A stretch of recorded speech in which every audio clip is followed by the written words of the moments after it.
ಬೂದಿಹಾಳ ಪಿರಾಪುರ ಎತ್ತಿ ನೀರಾವರಿ ಯೋಜನೆಯ ಕೊನೆಯ ಹಂತದ ಎಫ್ಐಸಿ ಕಾಮಗಾರಿ ಪೂರ್ಣಗೊಳಿಸುವಂತೆ ಆಗ್ರಹಿಸಿ 38 ಗ್ರಾಮಗಳ ರೈತರು ಕಳೆದ 5 ದಿನಗಳಿಂದ ನಡೆಸ್ತಾ ಇರುವ ಹೋರಾಟದ ನಿಮಿತ್ತವಾಗಿ ಅಖಂಡ ಕರ್ನಾಟಕ ರೈತ ಸಂಘ ತಾಲೂಕು ಘಟಕ ವತಿಯಿಂದ ಬುಧವಾರ ತಾಳಿಕೋಟೆ ಪಟ್ಟಣದಲ್ಲಿ ಕತ್ತೆ ಚಳವಳಿ ಸಾಂಕೇತಿಕವಾಗಿ ನಡೆಸಲಾಯಿತು.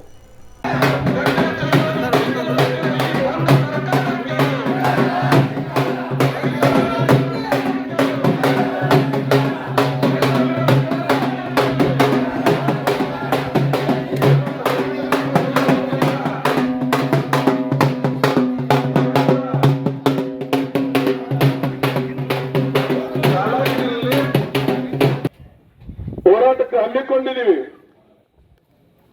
ಏನು ಒಂದು ನಾಚಿಕೆಗೇಡಿನ ಸಂಗತಿ ಅಂತಂದ್ರ ನಾವು ನಿನ್ನೆ ಕತ್ತೆ ಚಳವಳಿ ಮಾಡೋಣ ಅಂತೇಳಿ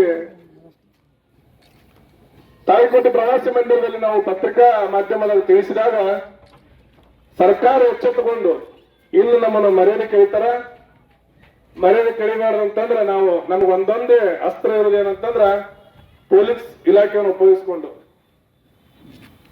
ನಮ್ಮ ಬಸವನ ಬಾಗೇವಾಡಿ DSP ಅಂಡ್ರೆ ಎಷ್ಟು ಪೊಲೀಸ್ ಸ್ಟೇಷನ್ ಬರ್ತಾವ, ಇದು ನಾವೆಲ್ಲ ರೈತರು ಕೇಳ್ರಿ. ನಾವು ಮುಂದೆ ಏನೇನು ಮಾಡಬಹುದು, ಅದಕ್ಕೆ ಮುಂದೆ ಏನು ಅಸ್ತ್ರ ಇಲ್ಲೋರಿಗೆ ನಾವು ಮನವಿ ಕೊಟ್ಟಿದ್ವಿ. ಕತ್ತೆ ಚಳವಳಿ ಮಾಡ್ತೀವಂತ ತಾಳಿಕೋಟೆ ಸ್ಟೇಷನ್ದಾಗ ನಾವು ಆಲ್ಮೋಸ್ಟ್ ತಾಳಿಕೋಟೆ ಅಂತಂದ್ರೆ ತಾಳಿಕೋಟೆ ಒಂದಿಷ್ಟು ಕತ್ತಿಲ್ಲಾರ ಮಾಡ್ಬೋದು ಅಂತ ಅನ್ಕೊಂಡಿದ್ವಿ.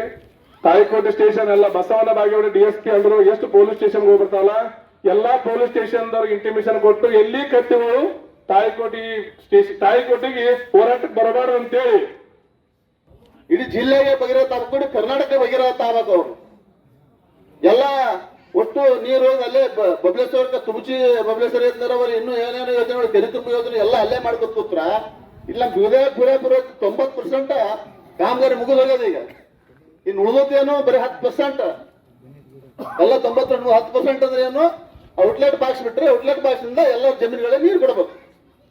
ಯಾಕಪ್ಪ ಅಂದ್ರ ಔಟ್ಲೆಟ್ ಬಾಕ್ಸ್ ಎಲ್ಲಿ ಬಿಟ್ರಿ ಒಬ್ಬ ರೈತನಿಗೆ ಅಷ್ಟೇ ನೀರು ಹೋಗ್ಲಾಗ್ತದೆ. ಈಗ ನಾ ಇದನ್ನ ಪ್ರಶ್ನೆ ಮಾಡಿ ಹೈಕೋರ್ಟ್ ಹೋಗಿನ ಕತ್ತಿ ಚಳವಳಿ ಮಾಡಕ್ ಅವಕಾಶ ಕೊಡ್ತಾ ಇಲ್ಲ ಸರ್ಕಾರ, ಪೊಲೀಸ್ ಇಲಾಖೆ. ಅದಕ್ಕೆ ನಾವು ಪ್ರತಿಯೊಂದು ಯಾವುದೇ ಹೋರಾಟ ಮಾಡಿದ್ರು ಸರ್ಕಾರದ ಕತ್ತಿ ಚಳವಳಿ ಮಾಡಕ ಈ ಸರ್ಕಾರ ಅಡೆತಡೆ ಮಾಡಬಾರ್ದು, ಪೊಲೀಸ್ ಇಲಾಖೆ ಮಾಡಬಾರ್ದು ತಿಳ್ಕೊಂಡು ಪೊಲೀಸ್ ಇಲಾಖೆ ಎದುರುದಾರನ ಮಾಡಿ ಸರ್ಕಾರದ ಎದುರುದಾರನ ಮಾಡಿ ನಾವು ಹೈಕೋರ್ಟ್ಗೆ ನಿರ್ದೇಶನ ಮಾಡಿಸ್ಕೊಂಡ್ ಬರ್ತೀವಿ. ಖಂಡಿತ ಮುಂದಿನ ಬಿಡುವುದಿಲ್ಲ. ಇವತ್ತ ನಮ್ಮ ಹೋರಾಟದ ಉದ್ದೇಶದ ಕುರಿತು